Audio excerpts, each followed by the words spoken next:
sapagkat ito na ang katuparan ng pangako ng ating Panginoong Hesukristo na kanyang susuguin ng Espiritu Santong mga aliw. Makakarinig kayo ng mga digmaan at alingaw-ngaw ng mga digmaan. Ingatan ninyo kayo magkulumihanan sapagkat kailangan ito yung maganap datapot hindi pa ang bakas. Isang magandang umaga po muli mga kapatid ang aking pinaabot sa bawat isa sa inyo. Muli ay dumating na naman ang isang araw ng ating pagkikita-kita sa pamamagitan ng internet. So ipagpamanhin po ninyo mga kapatid na ako po ay bihirang bigay ng mga karagdagang mga video sapagkat dahil sa mga pang-araw-araw din na pangailangan natin mga kapatid. Sa lahat po ng aking mga subscriber, saan ako man kayo nangaroon sa mga oras na ito at sana ay patnubayan kayo ng Diyos at ingatan ninyo ang inyong mga sarili at sana loobin ng Diyos na ilayo tayo sa anumang uring kapahamakan. Ipagpatuloy natin ang mga ganitong uring gawain, pagpapalaganap ng mga salita ng Diyos. So tuloy na po tayo mga kapatid. Ang ating pong topic ngayon ay tungkol sa bautismo sa Espiritu Santo at apoy. Ito pong talatang ito ay napakarami pong nabiktima mga kapatid. Kaya natawag kong marami na biktima sapagkat nagkaroon po sila ng maling interpretasyon o pagkaunawa dito sa talatang ito. Ang binanggit dito sa 3:11 ng Mateo mga kapatid ay ganito. Basahin po natin mga kapatid. Sa katotohanan ay binabautismuhan ko kayo sa tubig sa pagsisisi. Datapot ang dumarating sa hulihan ko ay lalong makapangyarihan kaysa akin, na hindi ako karapat-dapat magdala ng kanyang pangyapak. Siya ang magbabautismo sa inyo sa Espiritu Santo at apoy. Ayan. Ang sabi ni Juan Bautista, sa katotohanan ay binabautismuhan ko kayo sa tubig sa pagsisisi. Ngunit, sabi niya, ang dumarating sa hulihan ko ay lalong makapangyarihan kaysa akin, na hindi ako karapat-dapat magkalag ng kanyang pangyapak. Siya ang magbabautismo sa inyo sa Espiritu Santo at apoy. Nagkaroon po ng dalawang usapin dito mga kapatid. Unang binanggit niya, yung sabi niya, sa katotohanan ay binabautismuhan ko kayo sa tubig ng pagsisisi. Una, sabi ni Juan Bautista, binabautismuhan ko kayo, sabi niya, sa tubig ng pagsisisi. Sa tubig. Ano ba ang bautismo sa tubig mga kapatid? Baptism is immersion. Immersion meaning dip the whole body inside the water. Kailangan ilubog ang katawan mo sa tubig bilang tanda ng paghuhugas sa ating mga nagawang pagkakasala. Yan po yung bautismo.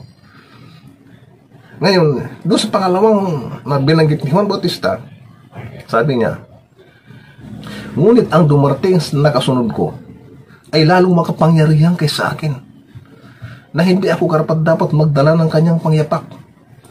Siya ang sa inyo yung magbabautismo sa Espiritu Santo at apoy.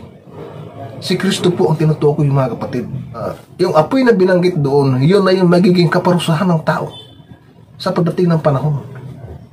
Pagkatapos na maganap yung pagbubukod-bukod ng tupa at ng kambing, ang tupa ay yung mga talagang mananampalataya at ang kambing ay doon sa mga hindi mananampalataya, sa mga gumagawa ng katampalasanan sa harapan ng Diyos. Ang kanilang bahagi, sabi na ganon, sa aklat na Apokalipsis, ay sa dagat-dagatang nagniningas na apoy at asupre na siyang ikalawang kamatayan. Yun na yung apoy mga kapatid na binanggit ni Juan Bautista, na si Kristo lang pwedeng gumawa nun. Yan po totoong paliwanag yan. Kasi kung yung talatang yan gagamitin mo sa panahon ito, na halimbawa ministro ka, tapos yung mga membro mo babautisman mo sa Espiritu Santo at apoy, anong klaseng bautismo yun mga kapatid? Walang ganun Kapahamakan yun eh. Yun na yung kaparusahan, yung apoy doon. Si Kristo lang pwedeng gumawa nun, hindi tayo. Hindi po tayo, mga kapatid. Si Kristo lang po ang pwedeng gumawa nun. At ang tinutukoy doon, ay yun na yung apoy na hindi mamamatay. Walang kamatayan. Na ang lahat naman ng mga tao na nandoon, na kasamang mapapahamak doon sa apoy na yun, ay hindi rin mamamatay. Na ang sabi, naisin mong mamatay dahil sa hirap, pero hindi ka mamamatay. Ngunit sabi na gano'n, ang kamatayan ay tatakas sa kanya. Kaya nga walang hanggang apoy, wala rin hanggang kamatayan, wala hanggang pagdurusa yung apoy na yun. Si Kristo nga po ang pwedeng gumawa nun. At ang maaari lang natin gawin, mga kapatid, ay yung binanggit ni Juan Bautista na sabi niya, sa katotohanan ay binabautismuhan ko kayo sa tubig sa pagsisisi. Sabi ng ganun. Yan ang tama, mga kapatid. Doon tayo babautismuhan dahil doon tayo mahugasan sa ating mga pagkakasala. Pero sabi niya, yung dumarting sa hulihan ko, sabi niya, ay lalong makapangyarihan kaysa akin, na hindi ako karapat dapat magkalang ng kanyang payapak. Siya ang magbabautismo sa inyo sa Espiritu Santo at apoy. Si Kristo po ang tinutukoy doon. Yun na yung kapahamakan na binanggit sa aklat na Apokalipsis. Yung apoy na walang kamatayan. Kaya nga sabi, maliban na ang tao ipanganak na muli sa tubig, ay hindi niya makikita kailanman ang kaharian ng Diyos. Kaya kailangan natin ipanganak na muli sa tubig sa pamamagitan ng bautismo, kasi nagkaroon din ng maling interpretasyon ng mga kapatid, hindi rin maunawaan ng tao. Ang kausap diyan ng Kristo ay si Nicodemo. Sabi nga ni Nicodemo, paano nga may panganak na muli ang tao? Sabi nga kung siya matanda na, makakapasok baga siya bilang pangalawa sa tiyan ng kanyang ina at muling ipanganak? Sabi ni Nicodemo. Sabi naman ni Kristo, ang ipinanganak sa laman ay laman nga, ngunit ang ipinanganak sa Espiritu ay Espiritu nga. Kaya yung talatang yan ay hindi maunuwahan ng tao, mga kapatid. Nagkaroon sila ng maling interpretasyon. Napakarami pong mga founder na relihiyon, mga kapatid, na sa panahon ito, mga kilalang tao sa lipunan, mga may dunong, mga taong sikat at bihasa sa kaalaman, pero yung talata hindi nila maintindihan. Tinatanggap nila si Kristo, pero yung ayaw ni Kristo, yun ang ginagawa nila. Ang katulad nito, mga kapatid, bautismo sa apoy. Ayaw nilang ganapin yung bautismo sa tubig. Ayaw nila ipangaral sa mga membro nila, pero ang pinapangaral nila sa membro nila, yung bautismo sa apoy. Hindi ba kabaliktaran, mga kapatid? Nang dahil po dyan, mga kapatid, ay napakarami po napapahamak. Ano ang sabi ng Biblia? Na binulag ng Diyos ng sanlibutan ito ang kanilang mga pag-iisip ng mga taong hindi nagsasampalataya, upang wag sumilang sa kanila, sabi ng ganun, ang kaliwanagan ng Ebanghelyo ng ating Panginoong Jesucristo. Kita mo yan? Tama o hindi, mga kapatid? Tama. Kaya kahit marunong sila at matatalino sa lupang ito, wala silang nagawa kasi binulag sila ng Diyos ng sanlibutan ito.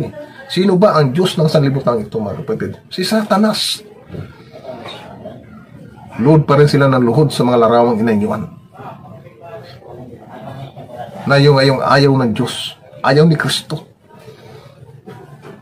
Pero tinatanggap nila si Kristo, mga kapatid. Pero gumagawa sila na mga gawaing ayaw ni Kristo. Mainam pa yung mainam pa hindi nakapag-aral yung mga nakatapak lang ng grade 1. Napakadaling makaintindi kaysa mga taong dalubhasa sa kaalaman, mga taong marudunong sa libutan ito, pero hindi nila maintindihan yung talatang yan, kasi nga binulag ng Diyos ng sanlibutan ito ang kanilang mga pag-iisip. Sabi ng ganun, nila na mga hindi nagsasampalataya, upang wag sumilang sa kanila ang kaliwanagan ng Ebanghelyo ng dakilang Kristo. Sino ang bumulag? Satanas. Kaya kahit matatalino sila, hindi nila maintindihan kasi binulag na sila eh. Sila yung binanggit doon na mga bulag na taga-akay. Na sabi na ganoon, pabayaan niyo sila sapagkat sila yung mga bulag na taga-akay. Kapag ang bulag ang umakay sa isa pang bulag, ay kapwa sila mahuhulog sa hukay. Saang hukay yun mga kapatid? Hukay ng kapahamakan. Sa impyerno. Hukay ng kapahamakan. Kapahamakan walang hanggan.